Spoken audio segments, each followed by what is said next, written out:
ಈಗ 75ರಲ್ಲಿ ತುರ್ತು ಪರಿಸ್ಥಿತಿಯನ್ನು ಕಾಂಗ್ರೆಸ್ ಹೇರಿತ್ತು. ಈಗ ಕರ್ನಾಟಕದಲ್ಲಿ ನಾನು ನೋಡ್ತಾ ಇದ್ದೆ, ನಿನ್ನೆ ಹಿರಿಯ ಅಧಿಕಾರಿಗಳ ಸಭೆಯಲ್ಲಿ ಯಾರಾದರೂ ಫೇಸ್ಬುಕ್ಕಲ್ಲಿ ಅಥವಾ ಅವರಿಗೆ ಅಪ್ರಿಯವಾಗಿರ್ತಕ್ಕಂಥ ವಿಷಯಗಳೇನಾದರೂ ಅವ್ರು ಶೇರ್ ಮಾಡೋದು, ಬಿತ್ತರಿಸು ಅಂತ ಮಾಡಿದರೆ ಅವ್ರ ಮೇಲೆ ಕೇಸ್ ಹಾಕಿ ಜನರ ಮೇಲೆ ಸುಮೋಟೋ ಕೇಸನ್ನು ದಾಖಲಿಸಿ ಅಂತ ಏನೋ ಹೇಳಿದ್ದಾರೆ ಅಂತ ನಾನು ನೋಡಿದೆ. ಹಾಗಾಗಿ ಯಾವಾಗಲೂ ಕೂಡ ವಾಕ್ ಸ್ವಾತಂತ್ರ್ಯಕ್ಕೆ ನಮ್ಮ ಪ್ರಜಾಪ್ರಭುತ್ವದಲ್ಲಿ ಅವಕಾಶ ಇದೆ. ಯಾವಾಗಲೂ ಕೂಡ ನಾವು ಡಿಸೆಂಟ್ ಇಸ್ ಆಲ್ಸೋ ವಾಯ್ಸ್.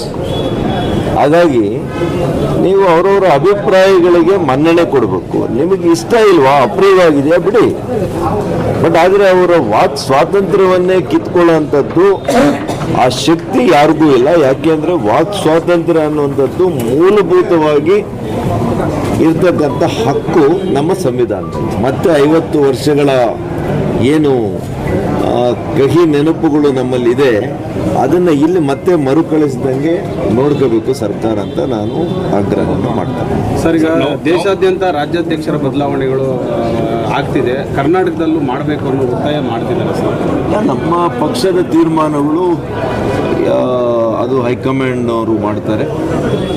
ಎಲ್ಲ ರಾಜ್ಯಗಳಿಗೂ ನೇಮಕ ಆಗ್ತಾ ಇದೆ. ನಮ್ಮ ರಾಜ್ಯಕ್ಕೂ ಕೂಡ ಇವತ್ತು ಆಗುವಂಥದ್ದು ಆಗ್ತದೆ. ನಾವೆಲ್ಲ ಒಟ್ಟಾಗಿದ್ದೀವಿ. ನಮ್ಮ ಪಕ್ಷ ಯಾವಾಗಲೂ ಕೂಡ ಸೈದ್ಧಾಂತಿಕವಾಗಿ ಬಲಿಷ್ಠವಾಗಿದೆ. ಇಲ್ಲಿ ವೈಯಕ್ತಿಕ ಅಭಿಪ್ರಾಯಗಳಿಗೆ, ಭಿನ್ನಾಭಿಪ್ರಾಯಗಳಿಗೆ ಮನ್ನಣೆ ಇಲ್ಲ. ಅಂತಿಮವಾಗಿ ಹೈಕಮಾಂಡ್ ಏನು ತೀರ್ಮಾನ ಮಾಡುತ್ತೆ ಅದರ ಅನ್ವಯ ನಾವೆಲ್ಲ ಕೂಡ ನಡ್ಕೊಂಡು ಹೋಗುವಂಥದ್ದು ಸಂಪ್ರದಾಯ. ಆ ಸಂಪ್ರದಾಯವನ್ನು ನಾವು ಮುಂದುವರಿಸ್ಕೊಂಡು ಹೋಗಬೇಕಾಗಿರುವಂಥದ್ದು ನಮ್ಮೆಲ್ಲರ ಮೇಲೂ ಕೂಡ ಆ ಹೊಣೆಗಾರಿಕೆ ಇದೆ ಅಂತ ನಾನು ಭಾವಿಸ್ತೇನೆ. ಸರ್, ಮಾವು ಬೆಳೆಗೆ ಕೇಂದ್ರ ಸರ್ಕಾರ ಬೆಂಬಲ ಬೆಲೆ ಘೋಷಣೆ ಮಾಡಿದೆ. ಹೌದು. ಬಟ್ ನಿನ್ನೆ ನಮ್ಮ ಚಿಕ್ಕಬಳ್ಳಾಪುರ ಜಿಲ್ಲಾ ಉಸ್ತುವಾರಿ ಸಚಿವರು ಕನ್ನಡ ಭವನದಲ್ಲಿ ಭಾಷಣ ಮಾಡಿದ್ರು. ರಾಜ್ಯ ಸರ್ಕಾರ ಮತ್ತು ಇಲ್ಲಿ ಕೃಷಿ ಮಂತ್ರಿಗಳು ಒತ್ತಾಯ ಮಾಡಿ ಮನವರಿಕೆ ಮಾಡಿ ಅಲ್ಲೇ ಮಾಡಿಸಿದ್ದಾರೆ. ಆದರೆ ಕೆಲವರು ಅದನ್ನ ಯಾರಿಗೋ ಪತ್ರ ಮಾಡಿದ್ದಾರೆ. ಬಿದ್ದರೂ ಕೂಡ ಮೀಸೆ ಮಣ್ಣಾಗಲಿಲ್ಲ ಅಂತ ಉಸ್ತುವಾರಿ ಸಚಿವರು ಇಲ್ಲಿ ಸಿಕ್ಕವ್ರೆ.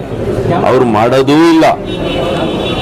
ಕೇಂದ್ರ ಸರ್ಕಾರ ರೈತರ ನೆರವಿಗೆ ಬಂದರೆ ಅದನ್ನು ಅವರು ಶಬಾಷ್ಗಿರಿ ಕೊಡೋದು ಬೇಡ, ಅಟ್ಲೀಸ್ಟ್ ಅದಕ್ಕೊಂದು ಕೃತಜ್ಞತೆ ಹೇಳುವಂಥ ಸೌಜನ್ಯ ಸಂಸ್ಕಾರ ಅವರಲ್ಲಿ ಇಲ್ಲ. ಅದನ್ನು ನಾನು ಎಕ್ಸ್ಪೆಕ್ಟು ಮಾಡಲ್ಲ, ಯಾಕಂದರೆ ಅವ್ರಿಗಿಲ್ಲ ಅಂತ ನನಗೆ ಯಾವತ್ತೋ ಗೊತ್ತಿದೆ. ಸರ್, ನವೆಂಬರ್ನಲ್ಲಿ ಸಿಎಂ ಬದಲಾವಣೆ ಸಾಧ್ಯ ಆಗುತ್ತೆ ಸರ್? ನವೆಂಬರ್ನಲ್ಲಿ ಸಿಎಂ ಅವ್ರನ್ನೇ ಕೇಳಿ, ದೊಡ್ಡ ಮಟ್ಟದಲ್ಲಿ ಅವ್ರನ್ನೇ ಕೇಳಪ್ಪ. ಇವಾಗ ಅಷ್ಟೊತ್ತು ಹೇಳಿದ್ರಲ್ಲ, ಅವ್ರನ್ನೇ ಕೇಳಿ, ಅವರೇ ಹೇಳಿದ್ರು. ಗೊತ್ತಿರೋದು ನನಗೇನು ಗೊತ್ತಿಲ್ಲ. ಕಾಂಗ್ರೆಸ್ನ ಶಾಸಕರುಗಳೇ ಕೆಲವರು ಅಸಮಾಧಾನ ವ್ಯಕ್ತಪಡಿಸ್ತಾ ಇದ್ದಾರೆ ಈ ಸರ್ಕಾರದ ವಿರುದ್ಧ. ಜನಸಾಮಾನ್ಯರು ಏನು ಹೇಳ್ತಾ ಇದ್ದಾರೆ ಅಂತ ಕೇಳಿ. ಅವ್ರ ಶಾಸಕರೇ ಇವತ್ತು ಅವ್ರ ಕ್ಷೇತ್ರಗಳಿಗೆ ಹೋಗುವಂಥ ಪರಿಸ್ಥಿತಿಯಲ್ಲಿ ಇಲ್ಲ ಇವತ್ತು. ಹಾಗಾಗಿ ಇದು ಏನಿದ್ರು ಕೂಡ ನೀರಿನ ಮೇಲೆ ಗುಳ್ಳೆ ಇದೆಯಲ್ಲ, it is like A bubble on the water. ಯಾವಾಗ ಈ ಬಬಲ್ ಹೊಡಿತದೆ ಗೊತ್ತಿಲ್ಲ. ಆ ಪರಿಸ್ಥಿತಿಯಲ್ಲಂತೂ ಈ ಸರ್ಕಾರ ಇದೆ. ಏಸಾಕೋಟೆ ಕಾರ್ವೋ ವಾಟರ್ ಪ್ಯೂರಿಫೈರ್ಸ್ ಅಂತ ಹೇಳ್ಬಿಟ್ಟು ಹೋಲ್ಸೇಲ್ ದರದಲ್ಲಿ ಚಿಕ್ಕಬಳ್ಳಾಪುರದಲ್ಲಿ ಪ್ರಪ್ರಥಮ ಬಾರಿಗೆ 5,500ಕ್ಕೆ ವಾಟರ್ ಪ್ಯೂರಿಫೈರ್ ಲಭ್ಯ ಇದೆ. 5,500 ಇಲ್ಲಿ ನಮ್ಮ ಅಂಗಡಿಯಲ್ಲಿ RO UV UF ಖಾಲಿ 5,500 ಬರುತ್ತೆ ನಮ್ಮ ಅಂಗಡಿಯಲ್ಲಿ. ಬನ್ನಿ. ನಮ್ಮ ಲೊಕೇಶನ್ ಬಂದು ಏಸಾಕೋಟೆಕ್ ಕೆನರಾ ಬ್ಯಾಂಕ್ ಆಪೋಸಿಟ್ ಅಲ್ಲಿ ಆಂಬೂರ್ ದಮ್ ಬಿರಿಯಾನಿ ಪಕ್ಕದ ರೋಡ್ ಅಲ್ಲಿ 2ನೇ ಅಂಗಡಿ ಬರುತ್ತೆ.